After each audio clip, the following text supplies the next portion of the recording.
If you are thinking about buying or selling a home in Chico or the surrounding area, don't miss this update on how falling home prices and rising inflation are impacting our local housing market and what it might mean for you. Hi there, I'm Sierra Haskins with eXp Realty, and if at any point in this video you have additional questions about our local housing market that I don't answer or don't cover here, drop them right here in the comments below and I'll be sure to answer them for you. So let's just get right to it.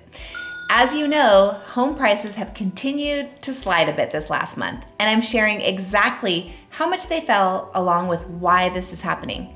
But we also got good news that inflation fell once again, and mortgage rates have also fallen a little bit, giving much needed relief to our home buyers. So it could be that in the next 3 to 6 months is the window of opportunity that you've been looking for to buy a home here in Chico or the surrounding areas.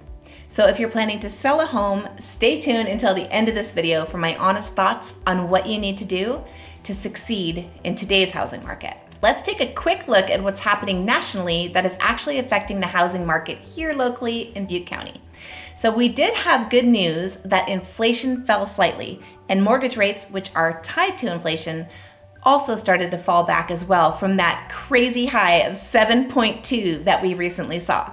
So if inflation continues to drop over the next coming months, you can expect that mortgage rates will fall accordingly as well. So this could unleash that pent-up demand that is still in the housing market for the spring and summer months ahead of us. So what's happening here in the Chico housing market? Well, median sales price for homes, for single-family homes across Butte County were $407,000, which fell about $24,000 from November. And the inventory of homes has risen this month to 390 homes on market across Butte County. This is about double from what we had this year last time, but it's actually more of a normal market. Last year, we saw that extremely low inventory kind of matched with historically low interest rates, which was one of the biggest reasons for that massive hike in prices. So another things to consider is how many days on market right now homes are staying. So it shows us how long it's taking for a home to sell. Now, I like to look at this to see where it's trending because it gives my sellers a clearer idea of what they can expect as well. So right now in Butte County, we are about 38 days on market, which means it's taking 38 days to get an offer signed and accepted on your home, compared to last month where days on market rose about five days from last month. November was about 33 days, so we're up a little bit from that. So while homes are taking a little longer to sell in Butte County, which is what we're seeing, it's consistent with what's happening across the country. But I will have to say that if a home is priced really, really well and it's in a great location, they're still moving in about 12 to 17 days, about 1 to 2 weeks. So homes are taking longer to sell, but they definitely are still moving. So another big statistic that I like to look at is the final sales to list price percentage. This tells you how much above or how much below your house sold for. So for example, if a home sold for 96% of list price, it means that the seller had to either drop their price by 4% or concede somehow in order to get it sold. So comparison, during the pandemic, we were seeing average sales price to list price at 101 to 107%.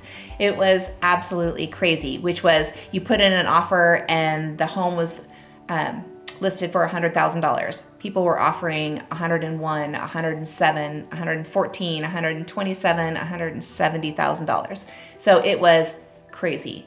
But right now, we're seeing the market at about 98%, which is considered much more of a balanced market. So below this number, it indicates a buyer's market, and above it is a seller's market. So you can see at 98%, we're kind of right there in between a buyer's market and a balanced market. So what you can keep in mind is that the major driver of home prices falling is the high interest rates. And as I mentioned, experts are projecting that if inflation continues to fall, mortgage rates are going to fall as well. So what does this mean for you if you're thinking about buying a home? If you're thinking about buying, I think there is a window of opportunity to purchase during the next 3 to 6 months. And if you look back, there's a few different factors that kind of tend towards that. And what I mean is, the first thing is that there's less competition to buy a home. There's simply fewer people right now wanting to buy because of higher interest rates or the fear of falling home prices. So the opportunity is there to get better deals. The second thing would be that there's more homes available. There's more homes on market right now than we have seen in a long time. So you have lots of options to choose from, which kind of leads into the third thing, which is huge, which is the time that you have to shop for a home. Gone are the days of a house being put on market at 8 a.m. and by noon there's already 17 offers. You actually have time to look for a home. You can shop and look for the home that you really want, rather than just jumping into that take it or leave it situation, that frenzy that so many people were forced into during the last couple years. That was madness, and we worked with buyers and sellers on that side. Sellers didn't even have an opportunity to go through all of the offers because it was overwhelming, and buyers who were putting in offers had to concede inspections and appraisals and make appraisal gaps. Just craziness. So right now, that's not happening anymore. So you actually have an opportunity to get out there and look for a home that fits your needs. So with that, I will have to say, for sellers to be aware and for buyers, is that many sellers right now are offering to cover credits at closing, to cover repairs that need to get done, to help buy down interest rates. That is something we have not seen for the last few years. So in order to be more competitive on market, sellers are offering these things. And if inflation continues to drop as expected over the next few months, mortgage rates might come down as well, and lenders are saying we could be back in the mid 5% range, which is great news for buyers, because believe it or not, there is still pent-up demand to purchase a home. If rates drop into the 5%, it's believed that a lot more buyers are going to be entering the market.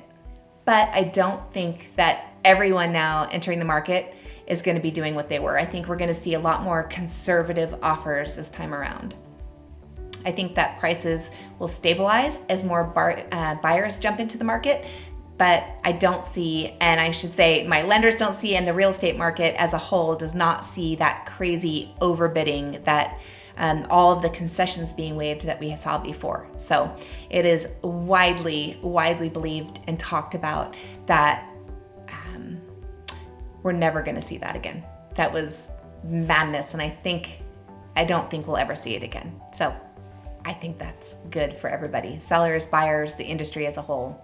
I think we all agree that that time has passed. So, all right, sellers, you are up next. If you are getting ready to sell your home, I'm just going to be really straightforward with you. Be prepared to price your home aggressively. What do I mean by that? It means that you're probably going to have to price your home lower than you think it's worth, because what your neighbor sold their house for 6 months ago does not mean that you are going to get that price anymore. That is gone. That time is gone, and the market is much different. So you may be looking at a lower price than you think your home is worth. You want to drive interest to your home, so you don't want to overprice it. You might need to be prepared to offer credits to buyers to cover closing costs or to help them buy down their interest rate. And be prepared to see buyers making offers contingent on the sale of their home. This market is not the same as it was a year ago, and you need to be prepared for it when you go to put your house on market. So with that being said, it is super important that your first impression comes off really, really well. Be sure that you make sure your home is properly prepared to sell. That can include making needed improvements before selling, or painting the interior, pressure washing, painting the exterior, replacing carpets if they're in rough shape. And even more important, price your home correctly. You want to bring multiple offers if possible for your home. So work with an agent that is really, really knowledgeable, especially in your area, that knows the market really well and knows how to price your home. So selling a home is not like selling a used car. You don't want to price it high and negotiate it down. You want to price it just at or even a tiny bit under market value, because that tends to bring more buyers' eyes online, which is where they're going to see your home first. And then from that point, in person, and then actually to making an offer. So if you start too high, you get less attention online, fewer showings, and few, if any, offers. So keep in mind that with the increased amount of houses for sale, it is more important than ever to prep your home for sale and price it correctly to remain competitive. So that's a brief overview of the housing market, what it's looking like here in Chico and the surrounding areas. Be sure to check out more of my videos right here, where I cover not only our local housing market, but all of our community events and downtown shops, things in our area. It's a great place to live. Butte County is a great place, Chico's a great place, and all of the surrounding counties around it are as well. So thanks so much for watching, and I will see you on the next one.